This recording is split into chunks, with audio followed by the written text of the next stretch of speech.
Naturally দুর্বল আমাদের, তো এই জন্য নারীদেরকে প্রথমে টার্গেট করা হয়। তো এইটা করে একটা সমাজে বা যারা যুদ্ধে জড়িত তাদেরকে ছত্রভঙ্গ করা, শিশুদেরকে বেশি নির্যাতন করা হয়, নারীদেরকে বেশি নির্যাতন করা হয়, কারণ মানুষ যেন যুদ্ধ থেকে সরে আসে।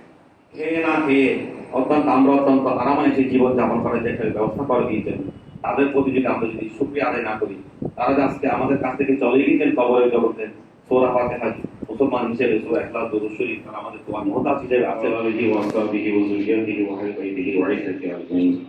ربنا ظلمنا انفسنا وان لم تغفر لنا وترحمنا لنكونن من الخاسرين.